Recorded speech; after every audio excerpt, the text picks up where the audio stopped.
स्थानीय नगर पंचायत सोरगढ़ के सीमा विस्तारित क्षेत्र निविध्वनि में पोखरा परिसर में चुनावी माहौल को एक नई ऊर्जा देने के लिए जन जागरूकता चौपाल कार्यक्रम का आयोजन किया गया।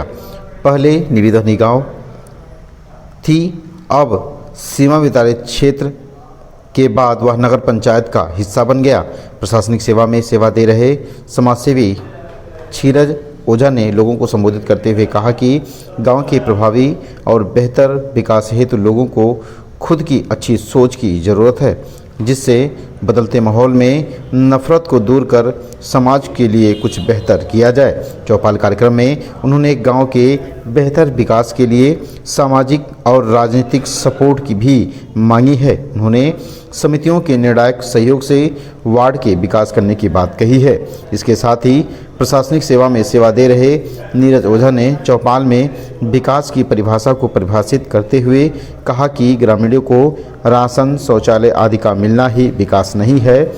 जागरूकता के साथ शिक्षा के प्रति जागरूकता फैलाई जाए और जागरूक नागरिक बनना भी विकास है, ताकि शिक्षा के प्रति लोगों में जागरूकता लाई जाए और लोग उच्च पदों पर आसीन होकर समाज की बेहतर सेवा कर सकें। बहरहाल उन्होंने गांव के चुनावी चौपाल में सामाजिक विकास के लिए शिक्षा को काफ़ी महत्व दिया। उन्होंने इस बात पर भी जोर दिया कि हमारी समस्याओं के लिए हम खुद जिम्मेदार हैं और उन समस्याओं का हल भी हमारी अपनी सोच की बेहतरी और सामाजिक जागरूकता में निहित है। इसके साथ ही उन्होंने चुने गए जनप्रतिनिधियों से उनके द्वारा किए गए कार्यों का हिसाब मांगने की भी बात कही। कार्यक्रम के अंत में उन्होंने गांव के भैया तिवारी, किशोर गुप्ता आदि वरिष्ठ जनों को अंगवत से सम्मानित भी किया। कार्यक्रम का संचालन क्षीरज ओझा और उनके बड़े भाई नीरज ओझा ने किया। कार्यक्रम में प्रमुख रूप से रवि अग्रवाल, हिमांशु त्रिपाठी, गुड्डू पांडे, जितेंद्र पांडे, कपिल गौड़, राकेश विश्वकर्मा, विनोद पटवा, पवन ओझा, रफीक नेता, कृष्ण कुमार रुपैया तिवारी, धीरज ओझा, ओम प्रकाश पटवा, मलखान वरुण, प्रेम शंकर मिश्रा, रामलगन शर्मा, हरिदयाल गुप्ता, किशुनदयाल गुप्ता, मुनीब, सालेदीन, जमील अहमद, बबलू रावत, राजू गोस्वामी, मुकेश रावत, लाला भाई आदि मौजूद रहे। चौपाल में किन किन मुद्दों को रखा गया और मेन सार क्या रहा इस कार्यक्रम का? देखिए सर, हमारा आज का जो कार्यक्रम था उसका एकमात्र उद्देश्य था कि राजनीति का व्यवसायीकरण ना हो। जो यहाँ भोले भाले वोटर्स हैं, किसान हैं, मजदूर हैं, जिनको पता नहीं है कि वोट देना क्या होता है, वो महज अपने कीमती और बहुमूल्य वोट को, जिसको देने का मौका 5 साल में केवल एक बार आता है, पूरे लाइफ में 15 या 16 बार ही मौका मिलता है, उसको व्यर्थ ना करें। क्योंकि अगर वो उसका सौदा करेंगे तो उसकी कीमत उनके बच्चों को अशिक्षा में रह करके, गरीबी में रह करके चुकानी पड़ेगी। तो हमारा एक रिक्वेस्ट था, लोगों से अपील था कि वो अपनी वोट की कीमत समझें, व्यवसायीकरण को रोकें और अधिक से अधिक सकारात्मक चीज़ों को सपोर्ट करें।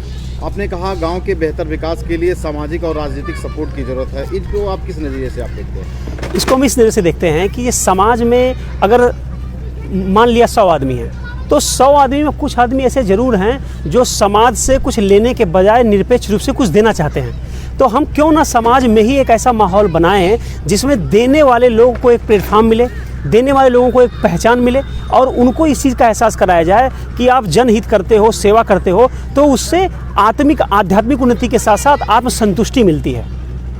अब विकास को किस नज़रिए से आप देखते हैं? आपने कहा कि विकास की परिभाषा सीमित नहीं, असीमित है, और आपने आरोप भी लगाए प्रत्यक्ष रूप से कि कुछ व्यक्ति विशेष का ही विकास हुआ, जबकि जो वोटर्स हैं, जो गांव के लोग हैं, उनका विकास नहीं हुआ। इसको लेकर आप क्या कहें? इसको लेकर सबसे बेसिक बात यह है कि कोई भी राजनीति में जो आ रहा है, अगर वो आज 2 रुपए खर्च कर रहा है आप पे, कहीं से लोन लेकर के, खेत बेच करके, कुछ भी करके, तो वो कल 4 रुपए कमाएगा। जब आपने न्यू ही गलत डाल दिया तो आप फिर फल तो गलत और तीखा तो आपको मिलेगा ही मिलेगा। तो मैं न्यू के अच्छे डालने की बात कर रहा हूँ। मेरा ईमानदारी से आशय ये नहीं है कि हम हर व्यक्ति की समस्या को दूर कर देंगे, जादू का छड़ी घुमाएंगे सब गायब हो जाएगा। हमारा आशय ये है कि जो भी सरकारी योजना आता है, जो भी व्यक्तिगत कैपेसिटी मैं कर सकता हूँ, समाज से करवा सकता हूँ, वो चीज़ पूरी तरह से ट्रांसपेरेंसी से हो। जैसे आज हम अपने वार्ड में पूछे कि बताओ आपके वार्ड में कितना आवास आया पिछले साल में, किसी को पता नहीं था, जबकि सारे जिम्मेदार और शिक्षित लोग थे, नहीं पता था।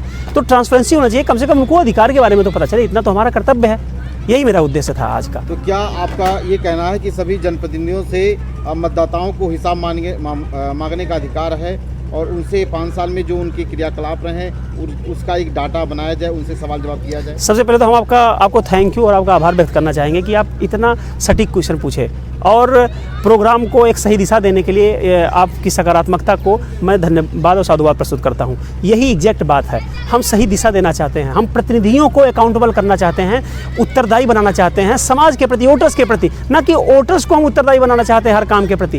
वोटर्स को पीछे पीछे घूमने की जरूरत ना हो, ऐसा हम माहौल बनाएं। वोटर्स अगर हमारा वोट पाने के बाद कोई चुनाव लड़ने वाला जीतता है तो उसके अंदर डर होना चाहिए कि अगर हम धोखाधड़ी करेंगे तो अगली बार यही समाज हमको दुत्कार देगा।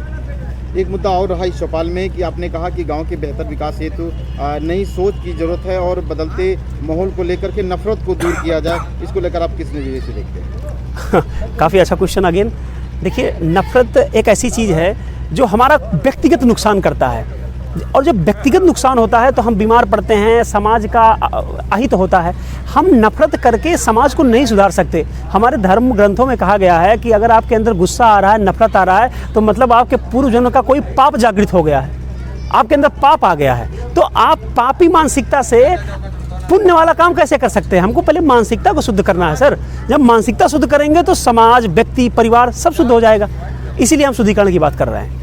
आपने ये भी कहा कि सभासदों को हम सभासद सपोर्टर हैं, तो क्या आप अध्यक्ष के भी सपोर्टर रहेंगे? क्योंकि जैसा कि मानना है कि सभासद का कोई फंड नहीं होता, उनका कोई कोष नहीं होता, सारा कोष अध्यक्ष का होता है। इसको लेकर आप किस नज़रिए से देखते हैं? क्या आप किसी सभासद के समर्थन के साथ अध्यक्ष का भी समर्थन करेंगे? ये अभी कहना जल्दबाजी होगा कि हम अध्यक्ष का समर्थन करेंगे या नहीं करेंगे। पहला तो हमारा मौलिक उद्देश्य ये था कि हम पूरे गांव में जितना भी वार्ड है वो एक उन वार्ड मेंबर्स को चाहे जीत जाते हैं तो जीतने के बाद एक प्लेटफॉर्म पे लाएं, ताकि हम उस बात को अध्यक्ष के पास फंड होता है, वार्ड मेंबर के पास फंड नहीं होता, लेकिन जब वो एक फ्रंट पे आ जाएंगे, एक प्लेटफॉर्म पे आ जाएंगे अपने व्यक्तिगत हित को इग्नोर करते हुए, तो उस नगर पंचायत अध्यक्ष को हमारी बात वो चाह के भी इग्नोर नहीं कर सकते हैं। तो उनको भी उस कोष में से हिस्सा देना पड़ेगा, वो हमारे लिए अकाउंटेबल हो जाएंगे क्योंकि हम एक प्लेटफॉर्म पे हैं। लेकिन अगर हम बट जाएंगे, आपस में ही व्यक्तिगत हित को ही प्रधानता दे देंगे, तो वो जरूर हमारे हिस्से की जो धन है, हमारे हिस्से का जो रिसोर्स आ रहा है, संसाधन आ रहा है, उसका दुरुपयोग करने की ज़्यादा संभावना हो जाएगी। तो इस संभावना से ही हम ऐसा स्थिति नहीं क्रिएट करना चाहते किसी कोई संभावना भी पैदा हो। हम कोशिश कर रहे हैं, हम वार्ड मेंबर से बात कर रहे हैं, लेकिन हम जिस शर्त पे काम करने की बात कर रहे हैं वो शर्त रास्ता काफ़ी कठिन है, वो परार्थ का रास्ता है। परार्थ का रास्ता बोलने और समझने में बड़ा आसान लगता है, लेकिन एक्चुअल में कांटों से भरा है। तो इसलिए हम बहुत सोच समझ कर कदम रख रहे हैं। अगर हमको हमारे उम्मीदों के अनुसार उम्मीदवार मिलता है तो हम उसका समर्थन करेंगे, उसके लिए प्रचार भी करेंगे। लेकिन अगर नहीं मिलता है तो हम आप लोगों से माफ़ी मांगेंगे कि हमको प्रेजेंट में ऐसा व्यक्ति नहीं मिला जिसको हम खुल के सपोर्ट कर सकें। हम अपने लिए पूरी जिम्मेदारी लेंगे, जिस वार्ड से मैं लड़ूंगा उसका मैं पूरी जिम्मेदारी लूंगा, उसके नैतिकता का भी, सामाजिकता का भी।